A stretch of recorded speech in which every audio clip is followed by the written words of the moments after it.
नमस्ते छात्रों, हिंदी लोक भारती 10वीं कक्षा में आप सभी का स्वागत है। जो कि इस बार 2020-21 को कोविड-19 के चलते हमारा सिलेबस 25% कम हो चुका है, तो उसके बारे में मैंने आप ग्रुप पर जानकारी दी वाली है। तो उसमें से कम हुए वाला देखो यहाँ पर लक्ष्मी, जो कि हमने ये सीखा था पर ये कम हो गया है। पर इसके आधार पर जो कुछ भी ग्रामर है, व्याकरण, भाषा बिंदु है, वो हमें अभ्यास करना है। 5वां गोवा जैसे मैंने देखा वो भी कट हो चुका है।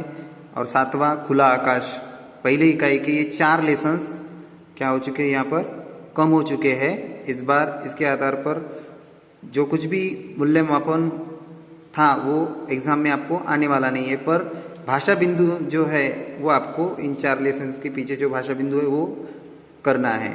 दूसरी इकाई के बारे में, दूसरी इकाई में सिर्फ 2 लेसन कट हो चुके हैं, श्रम साधना और अपनी गंध नहीं बेचूंगा।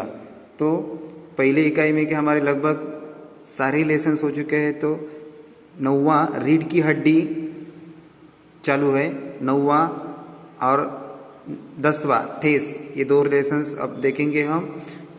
तो पहला रीढ़ की हड्डी, जो कि जगदीश चंद्र माथुर इनका ये लेखन है। देखो एक एकांकी है ये, इन्होंने इस एकांकी में स्त्री शिक्षा के महत्व को दिखाया है। देखो आजकल स्त्री शिक्षा का बहुत ही महत्व है, कोई भी अशिक्षित ना रहे, इसीलिए स्त्री शिक्षा पर ज़्यादा से ज़्यादा महत्व देना शुरू हो गया है। समाज के दकियानुसी विचारों पर प्रहार करते हुए लेखक ने नारी सम्मान को महत्व प्रदान किया है। तो देखेंगे क्या है। इसके पहले हम पात्र देखेंगे। जगदीश चंद्र माथुर पात्र देखो कौन कौन है। उमा एक सुशिक्षित युवती है, एजुकेटेड है। राम स्वरूप जो कि उमा के पिता है। प्रेमा उमा की माँ है। शंकर युवक है, एक युवक है जैसे। गोपाल प्रसाद शंकर के पिता।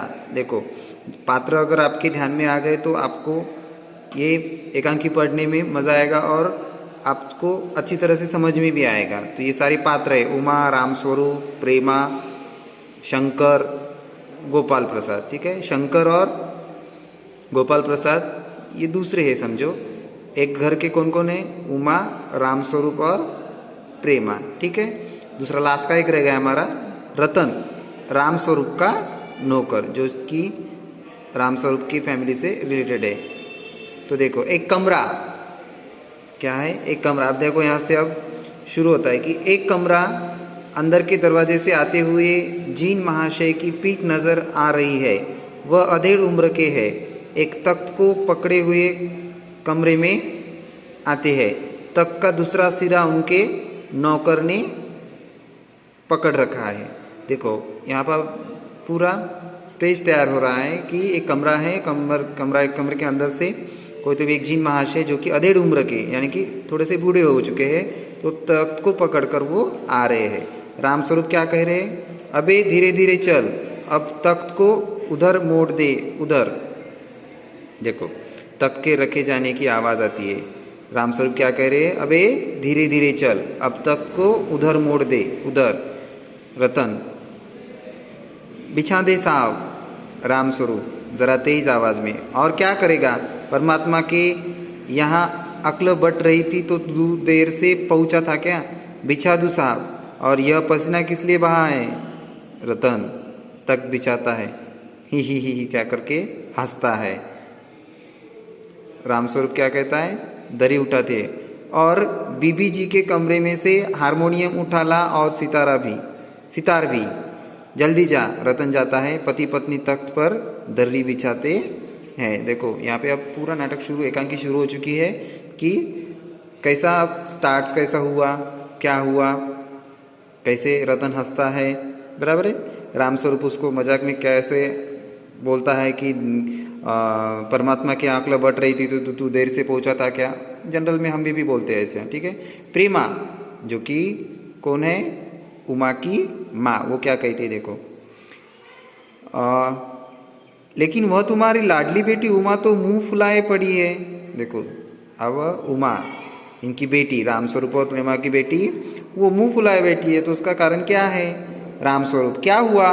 प्रेमा, तुमने तो कहा था कि उसे ठीक ठाक करके नीचे लाना। रामस्वरूप, अरे हाँ देखो, उमा से कह देना कि ज़रा करीने से आए। ये लोग ज़रा ऐसे ही है, खुद पढ़े लिखे हैं, वकील है, सभा सोसाइटियों में जाते हैं, मगर चाहते हैं कि लड़की ज़्यादा पढ़ी लिखी न हो। देखो अब लड़की देखने का यहाँ पर क्या है, प्रोग्राम है। तो उमा से कह देना कि ज़रा करने से आए। जो कुछ भी लोग आ रहे हैं, खुद पढ़े लिखे हैं, वकील है, सभा सोसाइटी में जाते हैं, मगर चाहते हैं कि लड़की ज़्यादा पढ़ी लिखी ना हो। लड़के वाले बहुत पढ़े लिखे हैं, पर उनको लड़की कैसी चाहिए?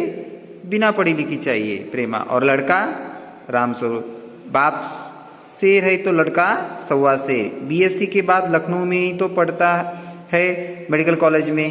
कहता है कि शादी का सवाल दूसरा है, पढ़ाई का दूसरा, क्या करूँ, मजबूरी है। मजबूरी, देखो कोई कोई बहुत सारे लोग मजबूरी में आकर बहुत सारे फैसले लेते हैं। तो ये क्या कहता है कि बाप से भी सवा शेर लड़का है। बीएससी के बाद उसने लखनऊ में ही पढ़ाई की और मेडिकल कॉलेज में। कहता है कि शादी का सवाल दूसरा है, पढ़ाई का दूसरा, क्या करूँ, मजबूरी है। इसने अपनी मजबूरी भी यहाँ पर बताई है।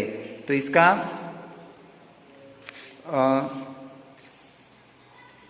यहाँ पर हमने इसका अभी पहला पार्ट हमने देखा है।